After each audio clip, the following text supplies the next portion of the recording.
irmãos e irmãs do nosso grupo bíblico, e cumprindo o propósito que foi definido, sendo hoje o meu dia de passar uma mensagem, um versículo, uma reflexão, eu escolhi para passar para vocês uma parábola que é muito profunda e que fala sobre a relação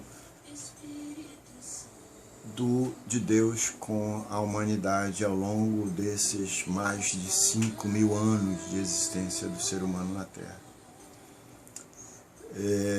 Essa parábola está em Lucas 29, é chamada da parábola dos lavradores. É uma parábola que Jesus conta sobre a preparação da terra por um certo lavrador, e esse mesmo lavrador sai e deixa essa terra com arrendatários para cultivar e gerar toda a colheita da vinha. E esse dono da terra depois manda 3 servos para tentar haver o seu direito, parte dessa colheita. Os 3 servos foram humilhados e rechaçados pelos arrendatários. E finalmente, o dono da terra manda seu filho para tentar, então, definitivamente, na 4ª tentativa, fazer a coleta da sua parte na colheita. Só que esse filho também foi humilhado, foi rechaçado e foi morto pelos lavradores. Muito bem. Fazendo uma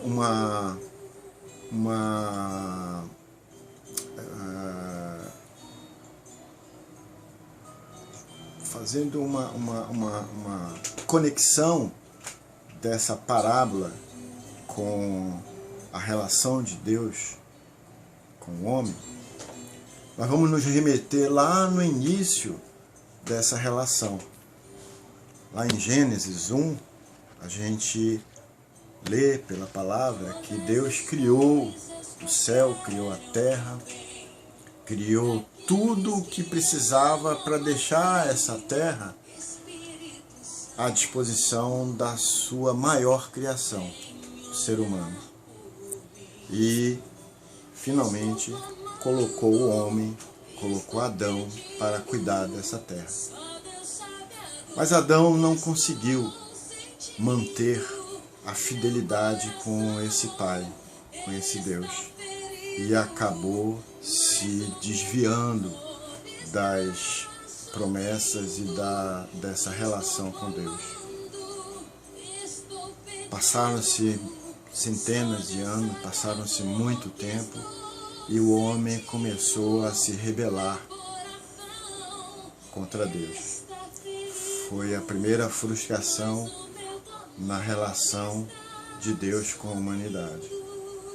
Mas Deus é tão misericordioso, tão bondoso, tão rico em misericórdia, que deu uma segunda tentativa.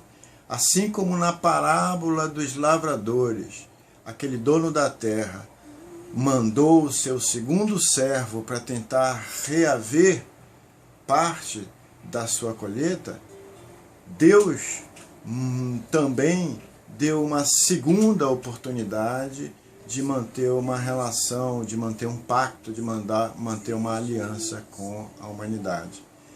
Essa segunda tentativa de pacto com a humanidade veio através de Noé.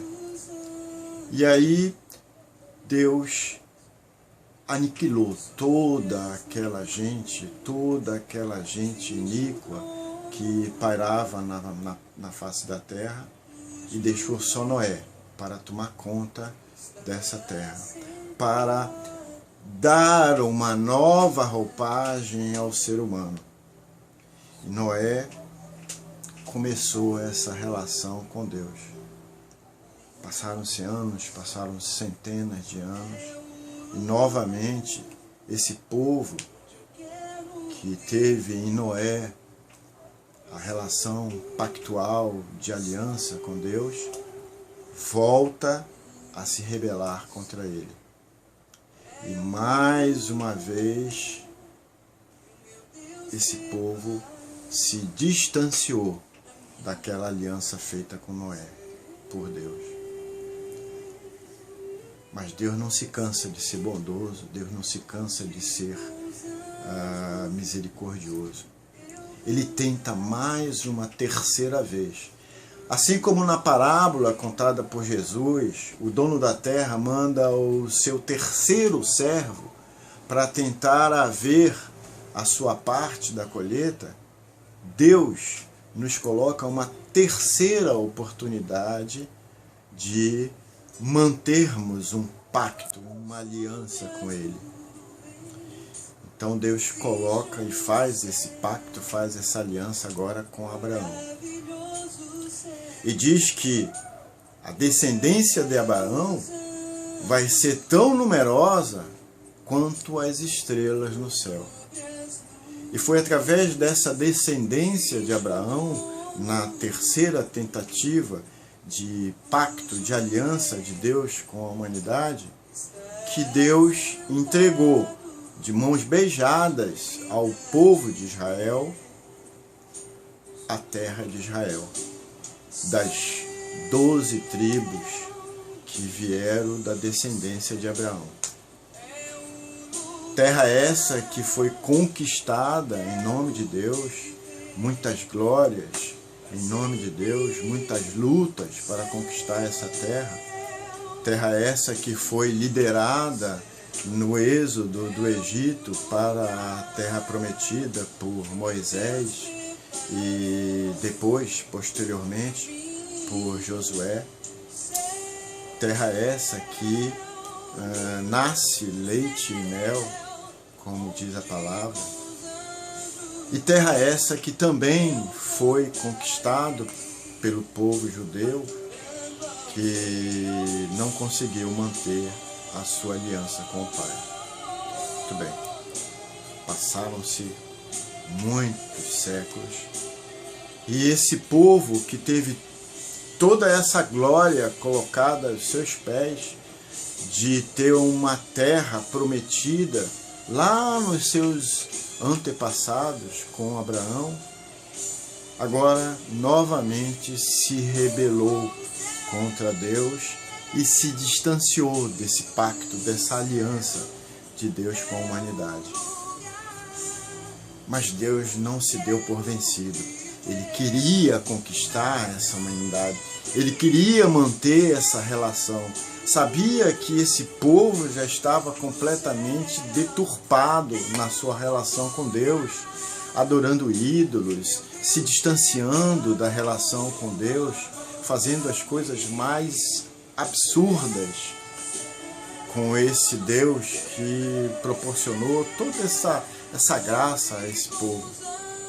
E aí Deus, para poder dar um ponto final, dar um basta nessa iniquidade desse povo que se rebelou contra ele, assim como na parábola Jesus diz que aquele dono da terra mandou seu próprio filho para restabelecer essa relação com os lavradores, com os arrendatários, e tomar por direito aquela parte da vinha que era de direito do dono da terra, e que esses lavradores, tendo visto que o dono da terra mandou seu próprio filho, também o humilharam e o mataram.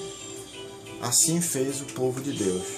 O povo com quem Deus fez 3 pactos anteriormente, também o humilharam, o rechaçaram e o mataram. Essa foi a 4ª tentativa e última tentativa que Deus fez com a humanidade para tentar restabelecer essa relação com a humanidade. Deu o seu próprio Filho em expiação pelos nossos pecados, por todos aqueles pecados praticados pelo povo de Israel, em todas as 3 tentativas que Deus fez com a humanidade de estabelecer esse pacto, essa aliança. Pois bem, essa foi a 4ª e última tentativa. Agora, Jesus, que é a pedra angular de uma relação na construção do santuário celestial, está lá, preparando o nosso lugar, para que, quando ele voltar definitivamente, possa levar aqueles que se mantiverem com essa fidelidade com Deus. E Deus, então, que mandou seu próprio Filho, agora tenta pela última vez restabelecer definitivamente, através de Jesus, a relação dele com o ser humano. E aí Jesus, quando voltar, vai arrebatar todos os fiéis seguidores da sua lei e principalmente da sua maior graça deixada na cruz, que foi o amor. Pensem nisso, reflitam nessa parábola dessa forma, para entenderem que Deus, na sua infinita misericórdia, tenta de qualquer jeito nos proporcionar essa vida plena, essa vida de abundância em glória, em graças, em maravilhas. Como eu já disse, na relação com Deus, na fidelidade com Deus, nós não vamos ficar ricos, não vamos ficar milionários, mas certamente nós vamos ter uma graça muito mais rica e milionária do que o simples vil metal. A paz do Espírito e a certeza de que a gente está no caminho certo. Fique com Deus, Deus abençoe a todos e parabéns, Evelyn, por esse propósito. Que Deus seja